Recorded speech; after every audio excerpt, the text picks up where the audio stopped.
In the early hours of January the 20th, 1996, a number of UFOs were reported in the skies above central Brazil. Some of them were captured on home video.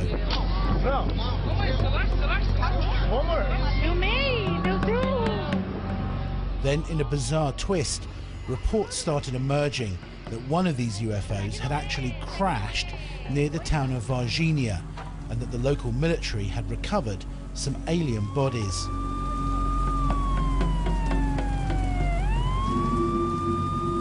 For many in the UFO community, this was the most significant event since the Roswell crash of 1947. We know we have a lot of evidence here, and there is a huge cover-up in Brazil since January 1996. I do believe we were visited by alien creatures who were captured by the militaries, and I want to know what happened to these creatures. I think the whole world wants to know if these creatures are still in Brazil, and definitely what happened to them.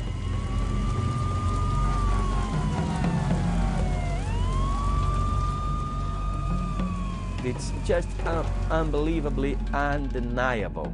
Undeniable. Now, it doesn't matter what the military say, they are hiding. They are hiding.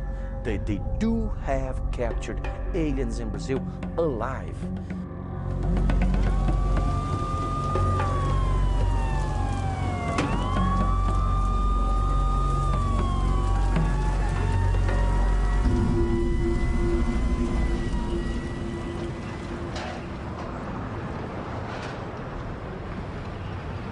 According to eyewitness reports, the UFO crashed on the edge of Varginha, a small industrial town in the heart of Brazil.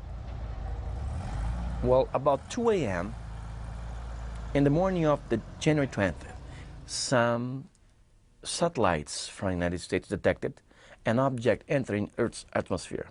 Of course, it was aiming to Brazil, and they let us know, the American authorities, or American military let Brazilian authorities know that it was aiming to Brazil, so we should keep an eye on it. Well, while this object was falling down, it was observed by a few witnesses. It was very strange because some of them could describe an object like a cigar-shaped, with a cigar-shaped format, like in flame, with some sparkles, things like that. Anyway, at this same morning, about 7:30, some people in the neighboring areas of Virginia started describing a strange creature. Obviously, the creature that survived from the crash. In January the 20th, the fire department captured a creature, a very strange creature. They wrapped this creature in a net and put inside this 1 by 1 square meters wood box and gave it straight to the militaries who went there to pick it up.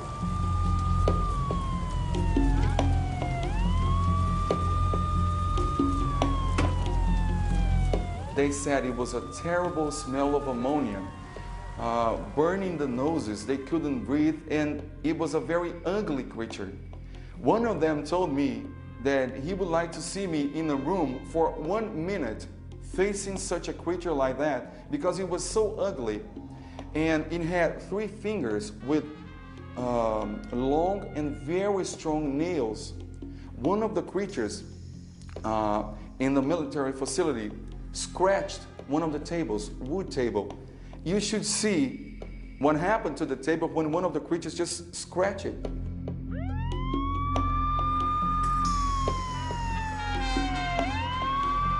Well, when they first understood what was going on, they got really astonished, because all of a sudden, Brazilian militaries were right in front of an alien being.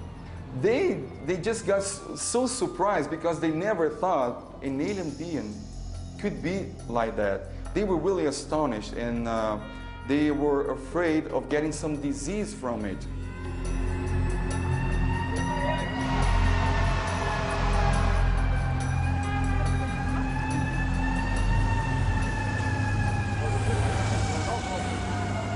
The description of the bodies connected with the Varginha case makes it sound much more like they were cargo than crew.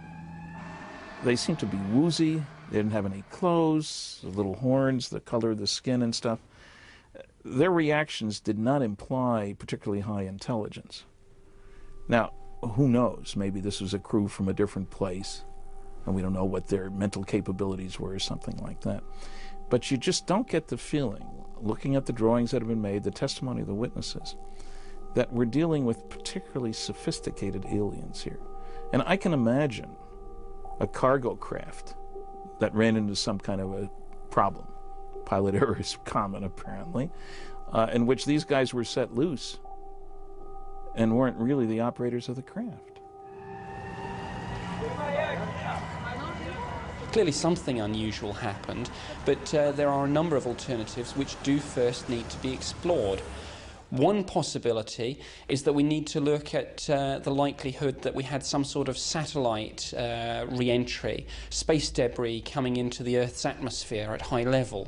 Clearly we do have some indication that NORAD passed a warning to the Brazilian national authorities that there was indeed some high-level event taking place. So that is the first thing that I think UFO researchers and others need to consider here.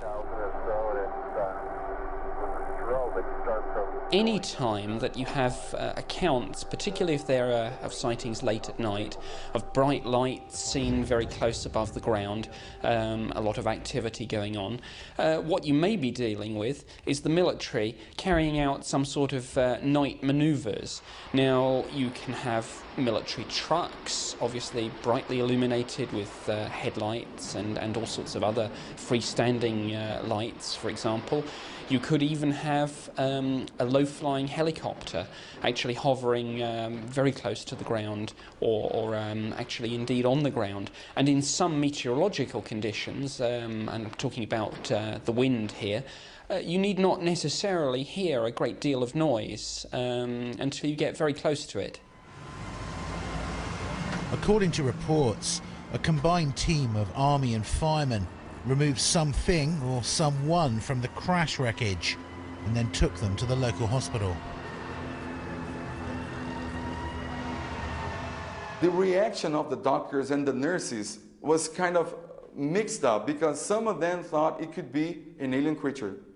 Others thought it could be some genetic experiment, and some of them thought it could be the devil's son. The military, some of them who actually took part in the capture proceedings, came to the researchers to tell, I was part of it. I was there. I helped to capture. I helped to hold. I helped to put in the box. I helped to transport. See, we have first-hand witnesses from the military. Corpo de Bombeiros, boa tarde. The local fire station confirmed that they were called out to an incident on January the 20th, but their commander denied that any UFOs or aliens were involved.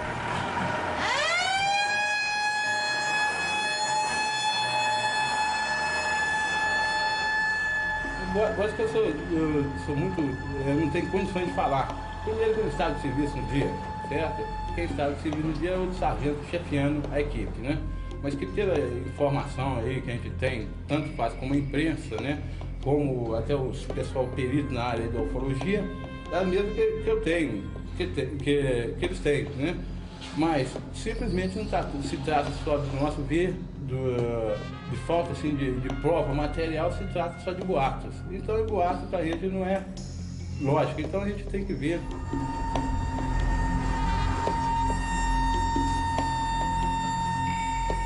Com força até profissional, nós não convivemos com boatos, mas porém com a lógica. É só com a lógica que nós mexe. Então, se nós não tivermos condições de mostrar para o povo e não capturamos nada, então aí nós fomos no centro da atenção porque a pessoa, em geral, pensa que o bombeiro tinha material para transportar, como vocês viram aí, né?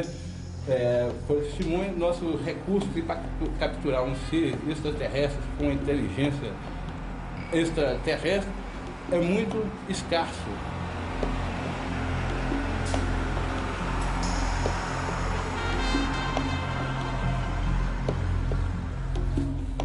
Não, nós tivemos só um período, né? Um período que foi o máximo, né?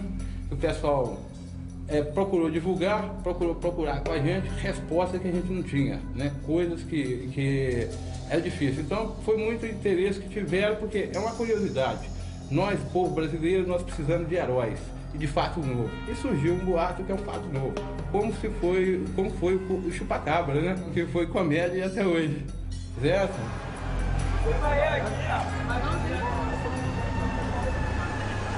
Why do people say that the fire brigade captured an alien on that day? Porque a gente aqui em Varginha, no mundo, dizem que os bombeiros han capturado estas trans criaturas em 6 de janeiro de 1996. Eu acho que simplesmente para subverter, ter a cidade como uma atração, que foi uma atração mundial, divulgada no mundo inteiro, até serviu de parte cômica da televisão. E é uma forma de mostrar a cidade de Varginha para o mundo, criando uma ideia fantasiosa a respeito desse fato. When asked permission to interview the actual firemen who allegedly captured these aliens on the day, the commander says that they were on leave. Some of the gentlemen who performed the capture came to us and gave a report of what's going on. Now, it's not second-hand report. Those reports came from people who actually helped to capture, to hold the creatures. So this is the best report someone can have. I wish the Americans have a report of someone holding the Roswell creatures back 50 years ago. They don't, but we do about Varginha.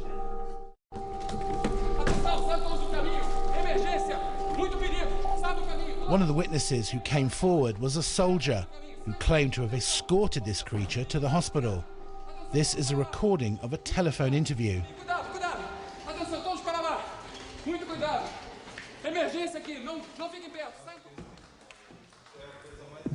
Foi simplesmente inacreditável. Eu não conseguia acreditar no que os meus olhos estavam a ver.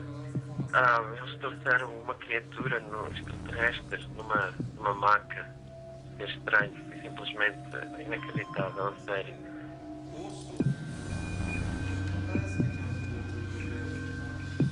Eu fazia parte da equipa que foi enviada para guardar o laboratório onde os cientistas estudavam a criatura. Não sei dizer se estava vivo ou morto, era muito estranho. O nosso comandante estava com medo que apanhássemos alguma doença daquela coisa, o cheiro era horrível, parece mesmo como se tivessem urinado.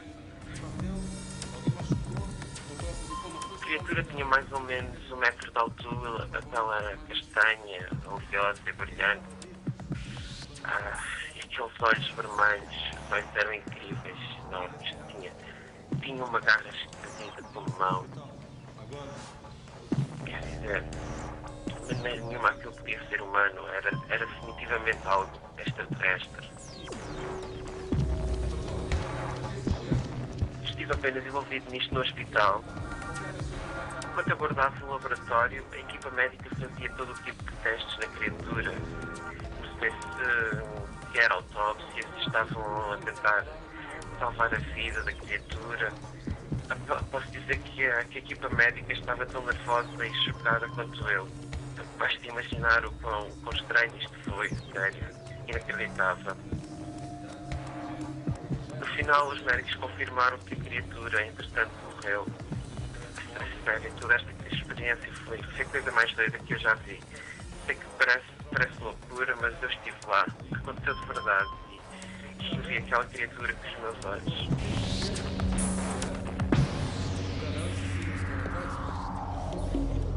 Pessoas de Varginha, no sul de Minas, juram que viram um ser muito estranho. Nem homem, As dawn broke on January the 20th, Varginha found itself in the center of a UFO maelstrom. Muita gente acredita que trata-se de um extraterrestre. E dizem também que o ser foi capturado pelas autoridades e é mantido escondido em algum lugar. The town was just going insane because everybody was on the streets because many UFOs were sighted at that time. So people was just connecting one thing to another. I'm talking about hundreds, thousands of people on the streets, and everybody wanted to know, demanding answers. It was a kind of a mass hysteria, I can tell you this. In fact, there were hundreds of reports of UFOs in the skies above Brazil, flooding into the authorities.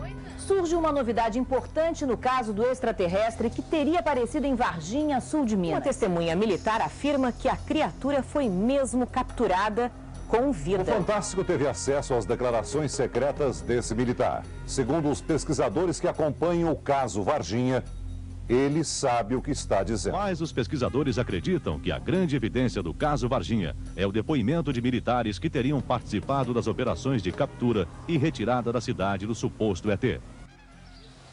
The local military base which was involved in this incident was an officer training academy called ESA. When asked about the UFO crash and alien capture, they flatly denied it. But bizarrely, they explained the eyewitness reports of aliens at the hospital as a misidentified dwarf couple. Porque na realidade, aparições de extraterrestres ou de OVNIs, isso não houve porque não houve uma comprovação. O que ocorreu mesmo foi o seguinte: no dia 20 de janeiro, estava chovendo muito forte em Varginha, ocorreu um temporal. Esses caminhões Mercedes-Benz, que eles estavam indo na garantia. Então nós deslocamos 2 caminhões até Varginha para que fizesse a manutenção prevista. Tudo disso aí, no desenrolar de toda a história, houve uma série de coincidências de fato. Havia no hospital de Varginha um casal de anões, onde a senhora estava grávida para ganhar um neném. Ter colocado no caminhão e levado para o hospital de Varginha, onde o pessoal disse ter encontrado um casal de ETs, que na realidade era um casal de anões, estavam lá e essas meninas estavam para ter filho.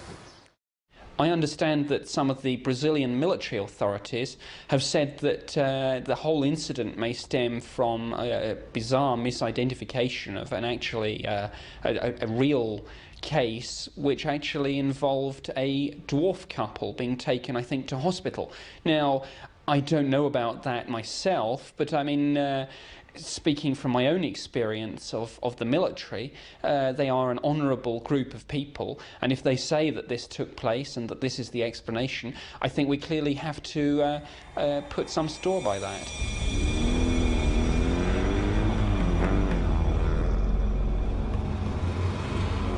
It's possible that a second alien creature may have escaped this crash, because several hours after the alleged death of the first alien in the hospital, a second alien creature was spotted hiding in waste ground on the edge of town.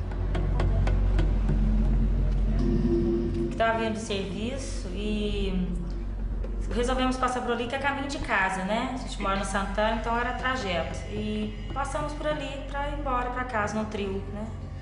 A gente viu uma criatura estranha que no momento que a gente passou não olhava pra gente não.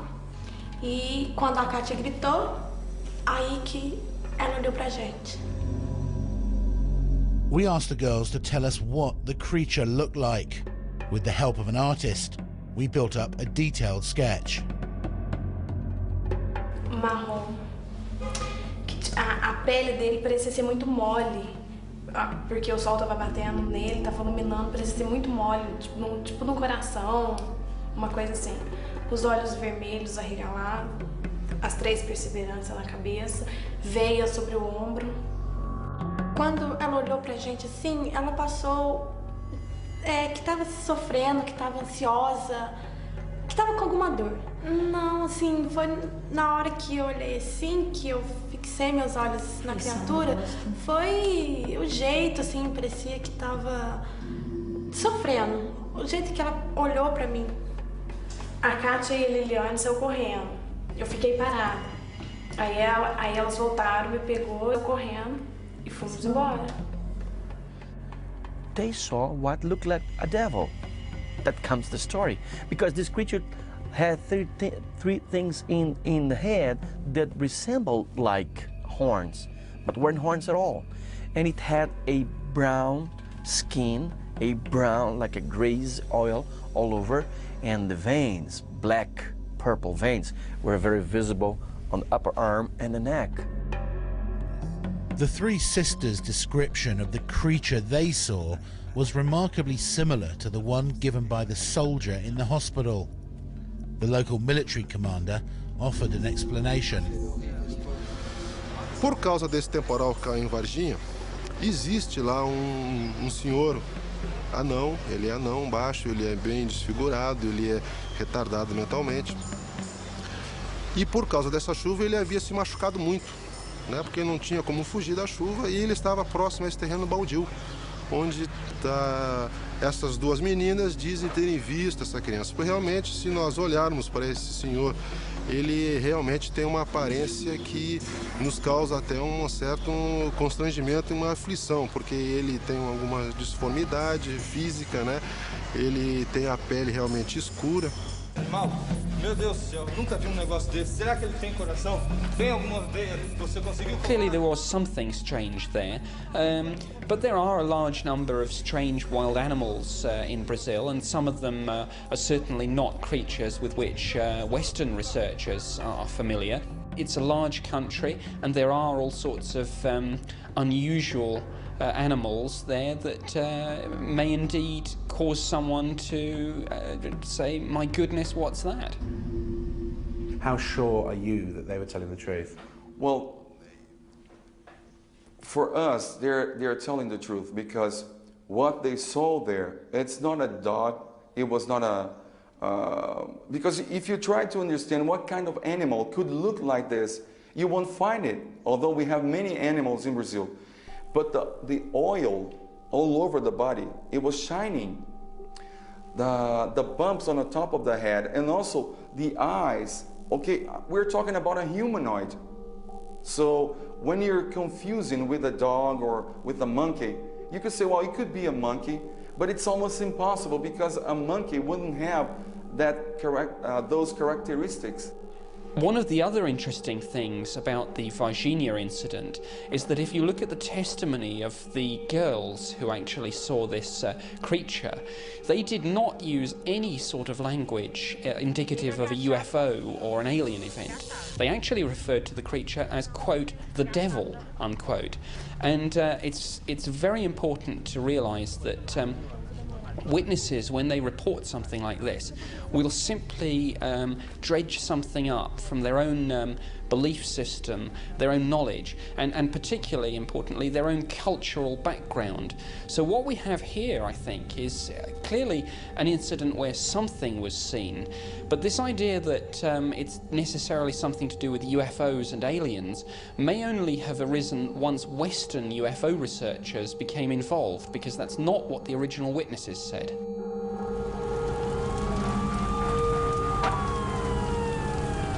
A few days later, another eyewitness came forward, an English-speaking lawyer who said she had seen the actual site where the UFO was alleged to have crashed.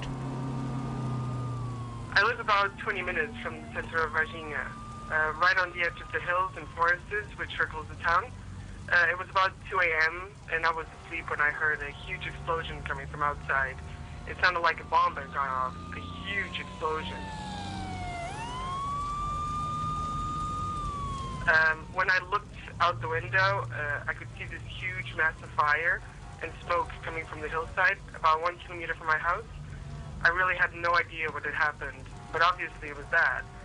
So I called the fire department immediately in Varginha, but there was no answer, which I thought was strange. But within a few minutes, I could hear their sirens, so I guess someone had already let them know. Just a few minutes later, I could see like 3 army trucks speeding up in the dirt track, which leads to where the explosions were, and then a helicopter. I remember thinking, why were the army there, and how did they get to this thing so fast? It only happened less than 5 or 6 minutes ago. I I kept watching as both the fire department and the army units went right to where the explosion was, but it was way too far for me to see any detail. I started to think that maybe a military plane or a helicopter crashed, and that was the explosion I heard. But I still had no idea what had happened. I remember that the police and the fire department sealed off the whole area.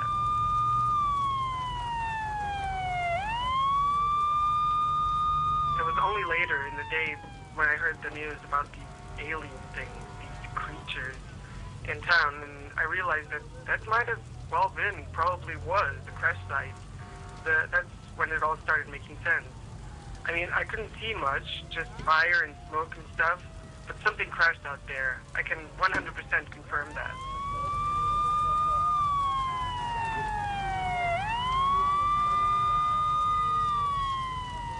A few weeks after the incident, one of the soldiers who was present at the crash site, Marco Eli Shirazi, died from unknown toxic poisoning. His sister Marta is convinced he was poisoned through contact with this alien creature and has been fighting to get an independent autopsy on his body. De trabalho na polícia, certo? E fez o trajeto todinho com a criatura, né? Saiu do local, foi até o Hospital Humanitas e depois só deu baixa lá na escala dele por volta de 00:45.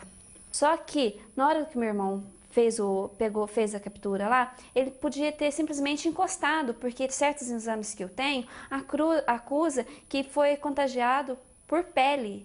Não precisava ter nenhuma infecção, nenhum machucado, certo? Então, por isso que realmente houve essa captura, sim. E meu irmão participou, sim, porque meu irmão não tinha nada. Bizarrely, the doctors said that an autopsy wasn't necessary and ordered the body to be buried immediately. The blood tests were made available and showed that his blood contained 8% of unknown toxic substances. Somebody from inside the military police from Virginia told me, I have this tape recorded, that Marco Eli Shirazi was involved in this capture. Somehow he got closer or even touched the creature. And all of a sudden he couldn't move his arms, he couldn't feed himself. He was really bad. They took Marco Eli Shirazi to the hospital. The doctors didn't say a thing to the family. A few days later, he died. In fact, a member of the fire brigade, who was also involved at the crash site that night, also died of toxic poisoning. And although the people of Varginha and the media demanded answers, the authorities remained silent. According to our sources, whatever was recovered from the crash site was eventually flown out of the country in an unmarked transport plane within a few days. Destination unknown.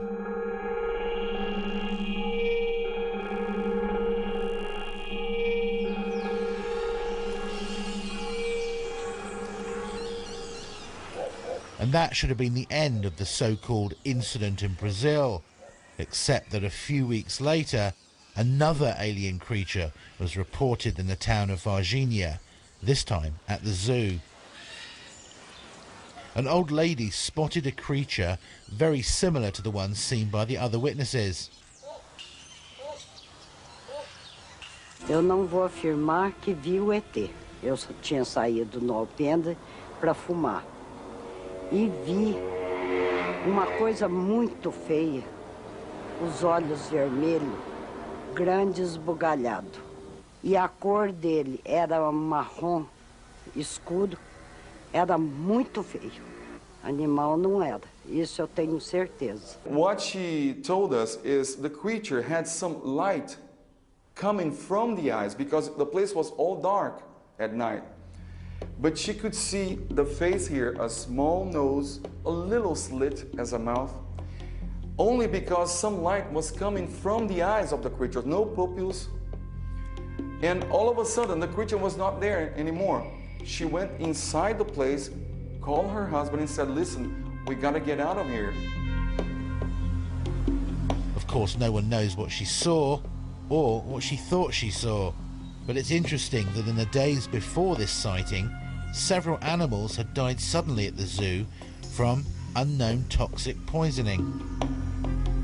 Muito estranho que logo após o aparecimento dessa criatura, nós estávamos com um problema dentro do zoo em morte de animais que tinham ocorrido desde fevereiro. Tá? Eu perdi 5 animais e sem explicação nenhuma científica, porque o laudo técnico diz que morreu de não sei.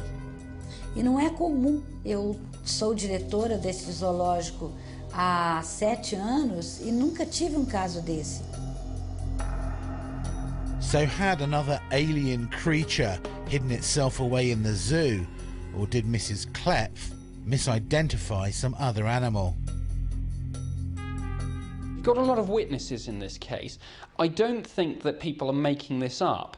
What I do think we have to check out very carefully is the possibility that we are dealing with a series of events which have been, as it were, linked together, perhaps by people who are very keen to come to particular conclusions, and that we're dealing perhaps with nothing more exciting than a series of misidentifications and people putting perhaps quite extraordinary explanations on events which may be rather mundane.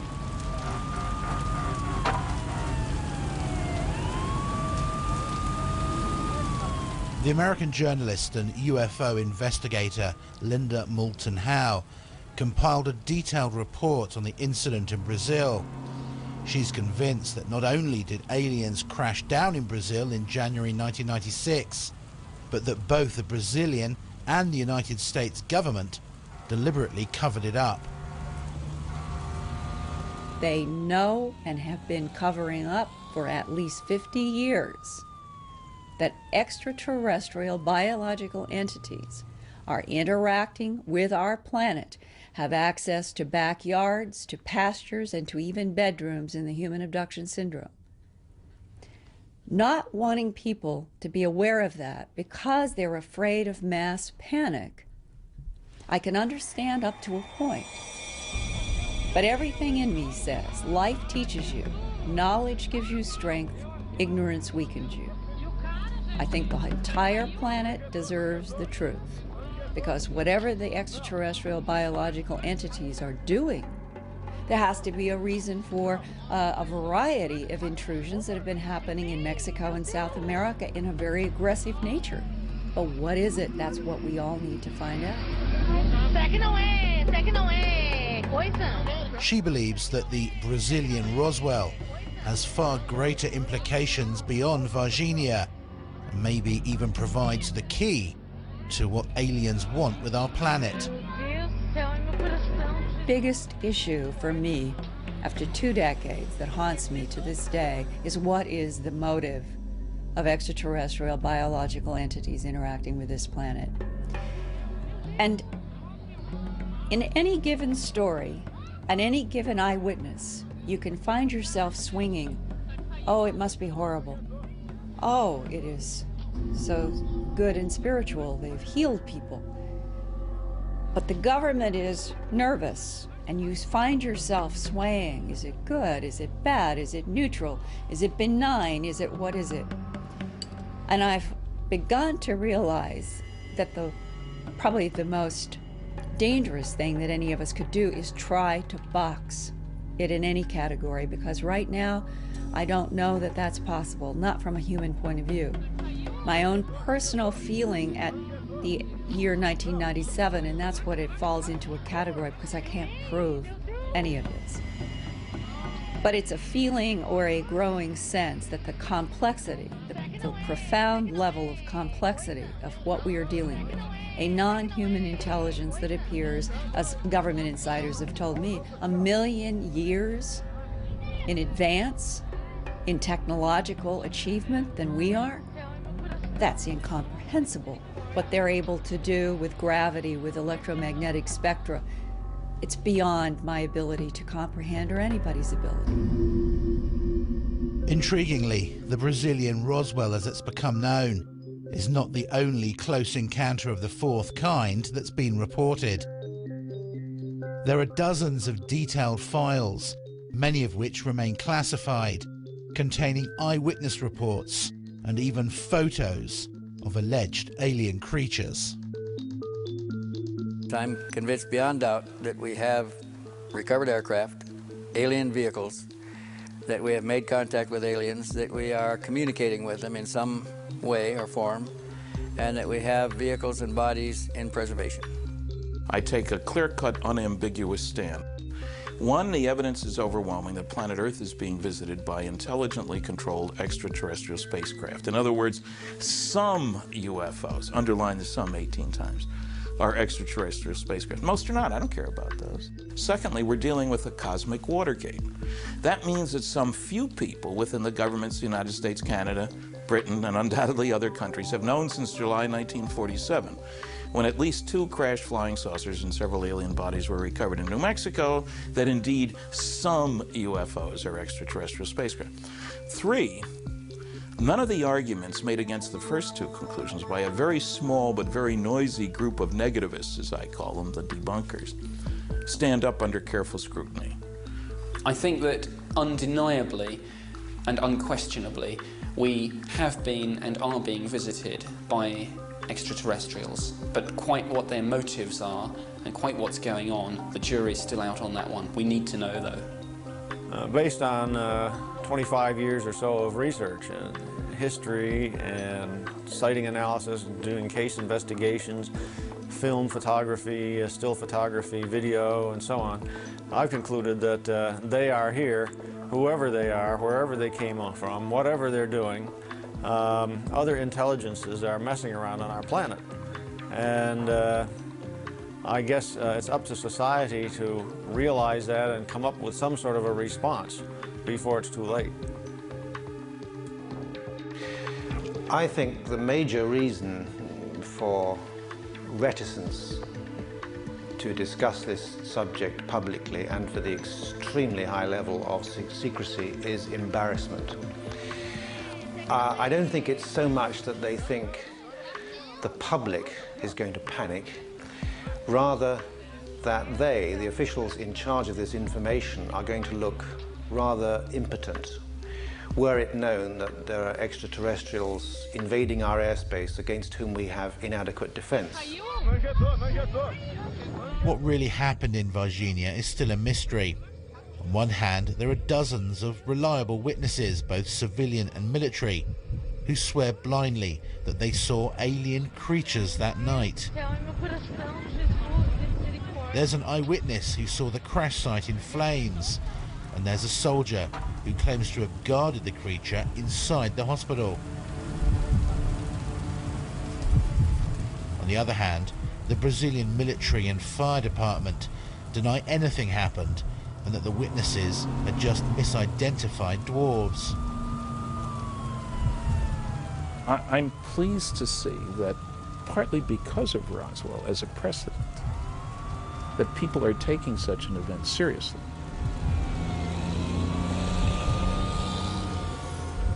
Is this perhaps, I don't know of any previous cases where beings like this were seen before, maybe this is a new step in what's going on. I think we're just having the biggest opportunity to prove that the mankind had some contact with alien creatures. The Roswell incident is a very important one, but it happened 50 years ago. This is recent. We have a lot of information from military sources, civilian sources, I mean fresh information. So I think this is going to be a very important situation where we can prove that alien beings had really visited our planet. We already know the names of the people involved. We know the details of the operation of capture, of transportation of the creatures, everything. They can't hide much from us. I think one must remember that witnesses are fallible. People make mistakes. People misidentify things, particularly if they see them under unusual conditions. So always, I would say to people, look for the prosaic explanations first. look for the misidentification of some sort of military exercise going on. Look perhaps for the idea that you might have had some space debris re-entering the Earth's atmosphere, giving rise to quite a spectacular display. Consider again the entity report, that you might simply be dealing with some wild animal, startled and perhaps again seen by people that weren't particularly used to seeing this sort of creature. There are many things which perhaps individually wouldn't have given rise to this great incident, but when perhaps just taken together led to an extraordinary series of coincidences which frankly gave us a situation where people have got things wrong.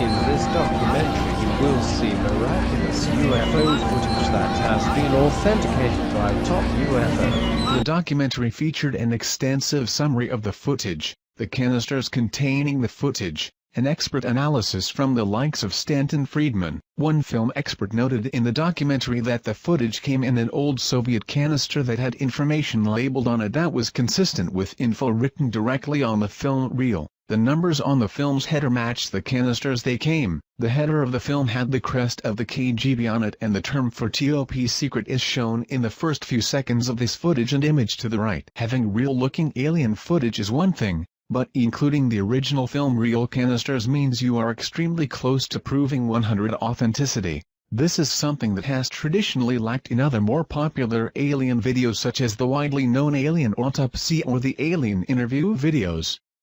Several KGB documents. In the documentary, several KGB documents are produced to prove the film is authentic, along with credible testimony from a former Soviet KGB operative who claims to know about the event. At first everyone believed that those debris were part of some novelty aircraft manufactured in the United States or England, said Pavel Klimchenkov, a former KGB operative, but having done some measurements material analysis, we came to the conclusion that none of the domestic or foreign manufacturers known to us could have produced this apparatus, at least not in the conditions existing on this planet. Along with Pavel's testimony, authentic KGB top-secret documents were obtained by the filmmakers, allegedly costing them $10,000. The documents described in detail a crash site recovery operation of a disc-shaped object and organic remains. Based on the credible testimony, KGB documents, expert film analysis and the general good feeling one gets when watching this interesting crash site video, it is safe to assume that this film indeed may be authentic. What about the autopsy? This footage will be posted in our second part article along with thoughts and analysis. Actors, training exercises, skepticism. Some have put forth the argument that an American production crew filmed the footage in March 1998. These claims are put forth on websites claiming to know the truth about this footage. To date they have failed to show even one current photo of any of the soldiers in the film, nor any statements from the actors that they were indeed only actors in this film. This should be easy to obtain if the footage was recently filmed. Some have put forth the argument that an American production crew filmed the footage in March 1998. These claims are put forth on websites claiming to know the truth about this footage. To date they have failed to show even one current photo of any of the soldiers in the film, nor any statements from the actors that they were indeed only actors in this film. This should be easy to obtain if the footage was recently filmed. Another theory suggests the film was a training exercise. Yet no one has produced witnesses verifying this claim. One skeptical viewpoint suggests that the object's thickness is far too small to support any would-be alien pilot. The craft's outer edge as seen on the image is only 12 to 36 inches. However, it is not necessarily indicative of the overall thickness of the craft. The image was taken from the only part in the video sequence where the craft's edge is visible, and since the camera never goes behind, there is no way to tell how much depth the craft may have on the other side. Additionally, if you consider the side facing us may actually be the bottom, we can easily see that this craft can easily fit the traditional flying saucer shape as demonstrated by the below images. In this documentary they claim that, since they only were able to acquire 4 canisters of film, more film footage of this incident is available, such as the entire digging, cleanup, and inside the craft investigation. To this date, almost a decade after it went public, No other videos have surfaced. A UFO crash site allegedly filmed by the Russian KGB in March of 1969 in the Sverdlovsk region of Russia.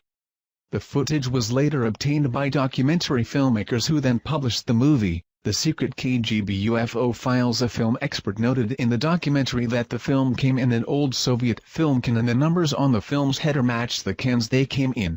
The header of the film has the crest of the KGB on it and the term for top secret. An autopsy of the alleged pilot of the UFO is seen in the documentary film. Soviet doctors examined the burnt torso of the entity and it is revealed that the 3 doctors died 1 week later, all from cerebral hemorrhages. Death certificates are presented as proof. Several KGB documents are produced to prove the film is authentic. Some have put forth the argument that an American production crew filmed the footage in March 1998. These claims are put forth on websites claiming to know the truth about this footage. To date they have failed to show even one current photo of any of the soldiers in the film nor any statements from the actors that they were indeed only actors in this film. This should be easy to obtain if the footage was recently filmed. Another theory suggests the film was a training exercise. Yet no one has produced witnesses verifying this claim. UFO aliens may have helped build pyramids of Giza, says Cairo University archaeologist. Head of the Cairo University Archaeology Department, Dr. Ayla Shaheen, in December 2010 had told an audience that there might be truth to the theory that aliens helped the ancient Egyptians build the oldest of pyramids, the pyramids of Giza. On being further questioned by Mr. Marek Nowak, a delegate from Poland, as to whether the pyramid might still contain alien technology or even the UFO with its structure, Dr. Shaheen was vague and replied, "I cannot confirm or deny this, but there is something inside the pyramid that is not of this world." Delegates to the conference on ancient Egyptian architecture were left shocked. However, Dr. Shaheen had refused to comment further or elaborate on his UFO and alien-related statements. Down below is 90's The Secret KGB UFO Files documentary, that deals with the fact that Russian had already discovered the tomb of alien humanoid in Egypt and something is beneath the pyramid. The Secret KGB UFO Files documentary interestingly supporting the head of the Cairo University Archaeology Department, Dr. Ayla Shaheen, claim as well. Actually, ancient Egyptian writings very often talk of beings from the sky opening and bright lights coming down to teach them technology and give them wisdom. Many pictures and symbols resemble UFOs and aliens. Possibly aliens built the Great Pyramid. And these solid long-lasting construction techniques were adopted by the Egyptians.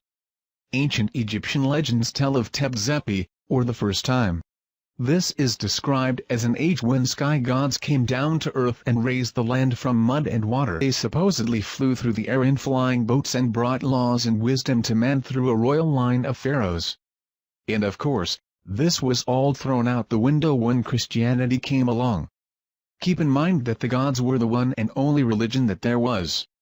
No other conflicting beliefs? Why? Well, because it was fact, not faith.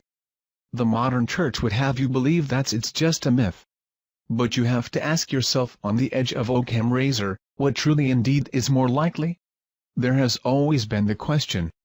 How did the Egyptians feed and care for the 100,000 slaves that it would have taken to build the ancient structures like that of the pyramids in Egypt?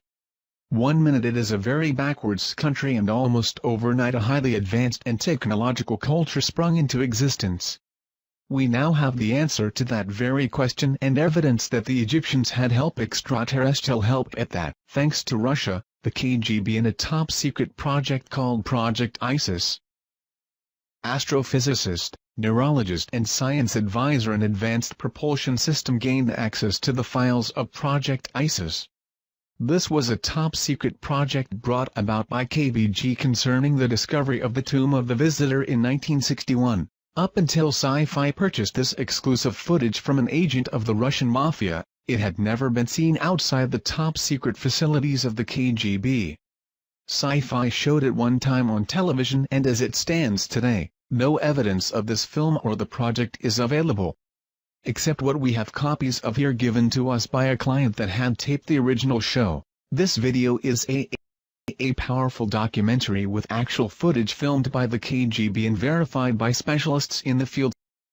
authentic film footage. If we can somehow bring attention back on Project ISIS and prove it out, it will change the history of the beginning of the civilization of man. During the Cold War, Nikita Khrushchev was determined to show the world that communism was superior over the democracy. As he realized that it would be too costly to compete with the US in the space race, Khrushchev chose to go the other route. Having over 300,000 agents in the secret police and espionage organizations, he focused most of this resource on alternative science, such as paranormal phenomena, sotrometic weapons, biogenerators and mind-altering machines. 1920s, during the Stalinist regime, a dark room was created where the KGB conducted psychotronic weapons research on prisoners sentenced to die and political dissidents. After 1936, these files were transferred to the secret archives of the KGB, continuing on with their paranormal research. Khrushchev achieved great success with his biogenerators and machines to alter human minds, which worried, naturally, the United States, knowing that the Soviet Union was there to conquer and overthrow. Russia, being that its borders surrounded the largest landmass of the world, had the largest amount of UFO sightings.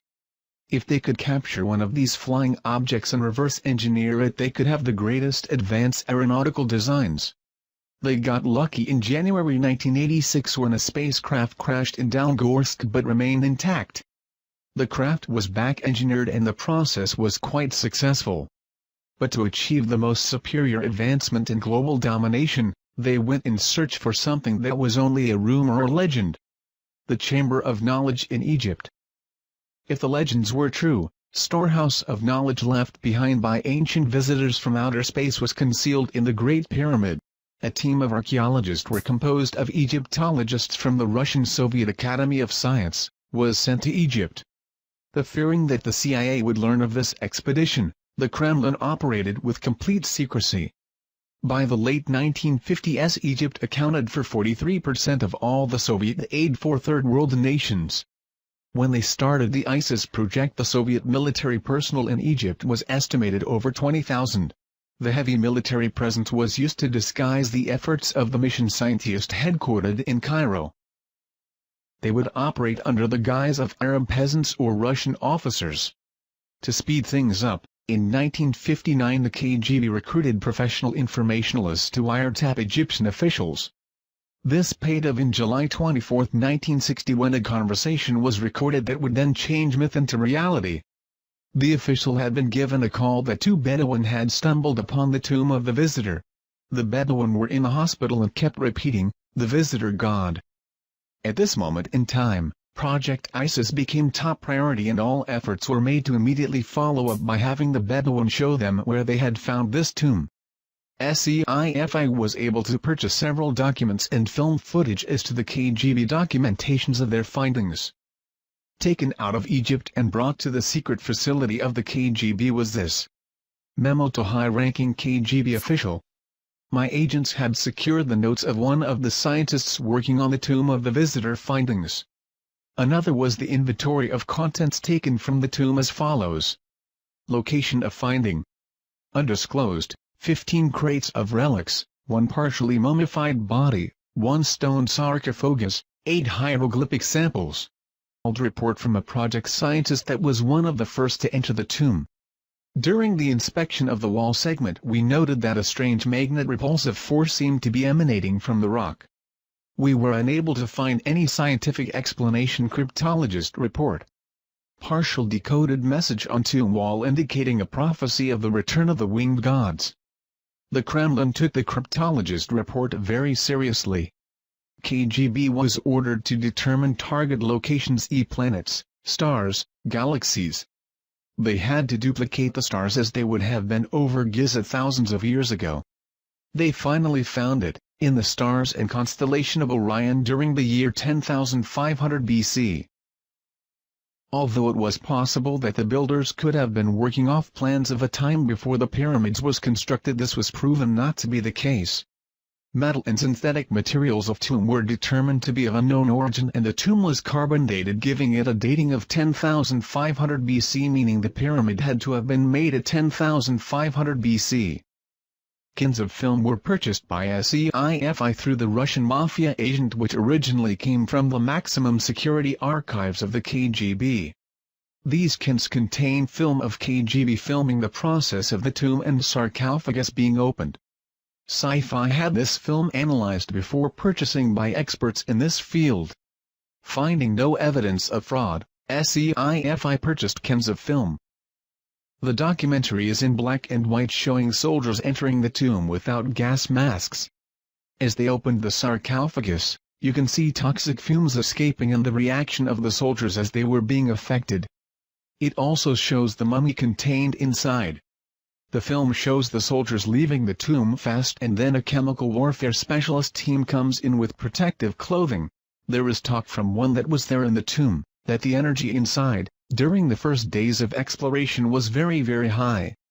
They also had a team of psychics go in and do some special readings of the tomb.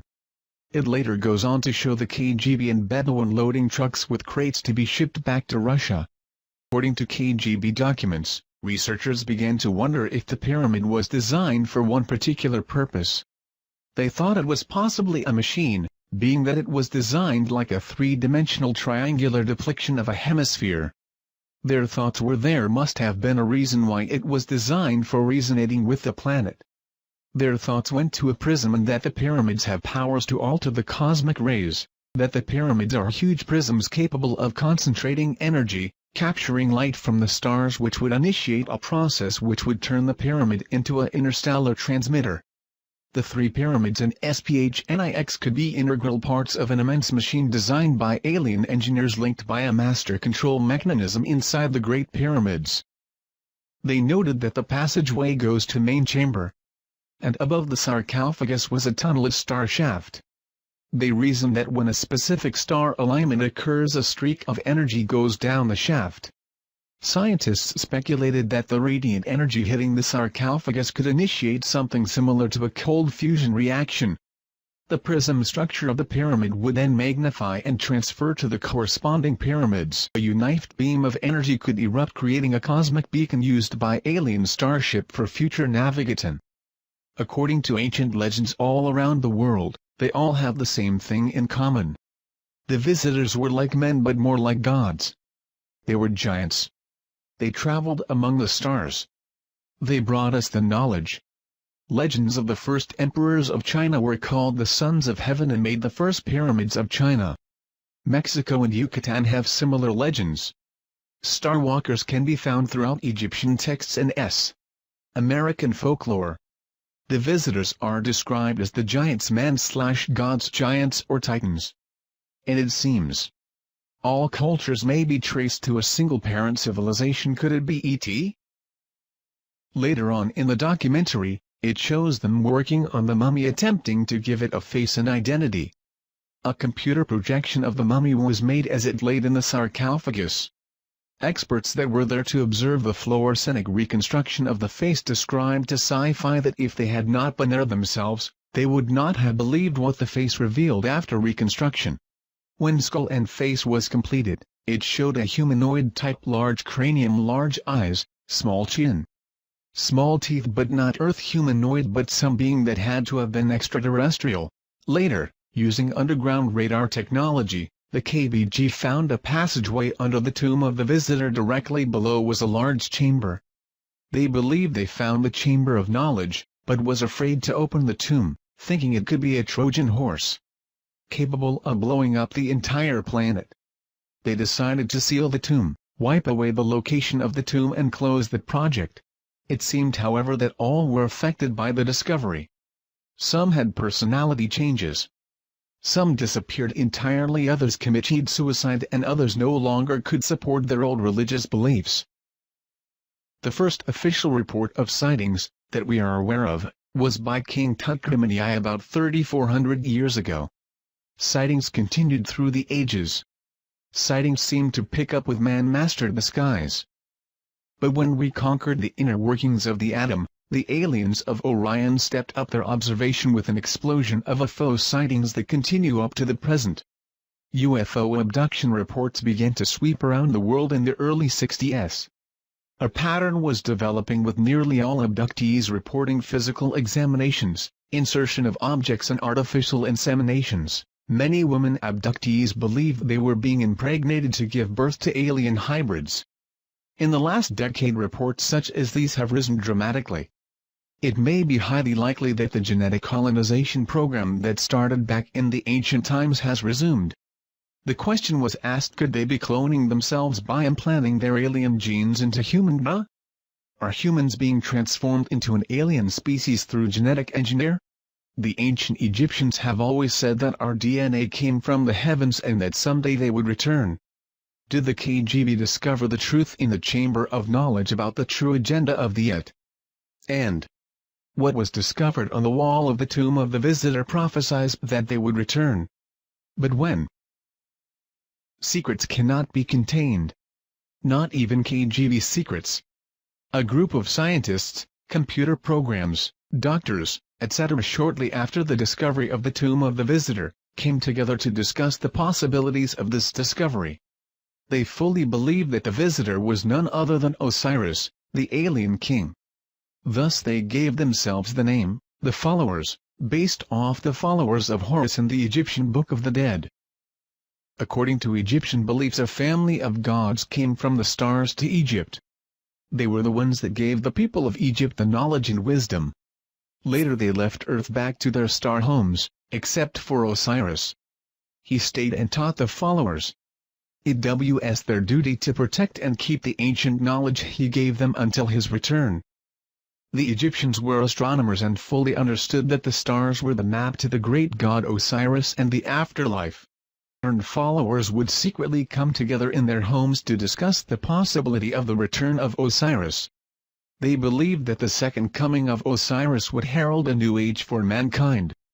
They believed that when the tomb was discovered and the seal was broken, a signal was transmitted to the visitors. They calculated and estimated the time it would take for the electromagnetic signal to reach the constellation of Orion. They figured that they could return no earlier than April 23, 1985.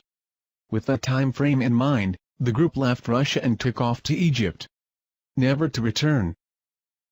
The only remains left behind of their meeting with the visitors was a newspaper clippage found in the KGB archives of a group of tourists disappearing in the middle of the night in Egypt, 1985. And one home movie project with film. This film showed the group in front of the pyramid at night. It shows a light appearing in the sky, the group dropping to their knees in prayer, the light becoming brighter and then nothingness.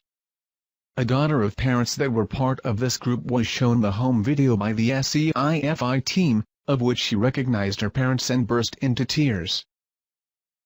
Did anyone happen to see a documentary on sci-fi called Secret KGB UFO Files? I happened to catch this yesterday, and while I'm leaning to the side of skepticism, I have to admit that it was intriguing. Basically, the story goes, in the early 60s the KGB discovered a tomb at the Giza Plateau containing an Eva. Luckily there was film footage, haha. The grainy film contained footage of archaeologists dressed in KGB gear opening the tomb of what was thought to be an ancient Egyptian king. When they do, toxic smoke overcomes one of them and the other two run out. It is later learned that the body isn't human. The footage looked as if it had been produced to look old. Also included were shots of psychics levitating in the tomb. One thing that caught my attention is the archaeologist that was supposed to have been claimed by the toxic smoke was later helping move crates of evidence down some stairs. Despite the curious film footage, the documentary was very interesting and had me glued from the jump. For decades, American agencies have stockpiled information on UFOs. So did their counterparts behind the Iron Curtain. Soldiers, scientists and spies all paint a disturbing picture of the KGB's secret campaign. Is this the stunning proof that the Soviets recovered something not from this earth? When US researchers began looking into just how much the Soviet government knew about UFOs and extraterrestrial visitation, They were not surprised to learn that the Russians took the subject very seriously. What they didn't expect was evidence of ancient alien visitation, paranormal properties associated with related artifacts, and most shocking of all, of a mass abduction in 1985, among the piles of materials obtained from former Soviet spies. Some extremely puzzling and disturbing documents and film footage surfaced confirming rumors, which had been circulating for decades, in the late 1950s and 60s. The Russian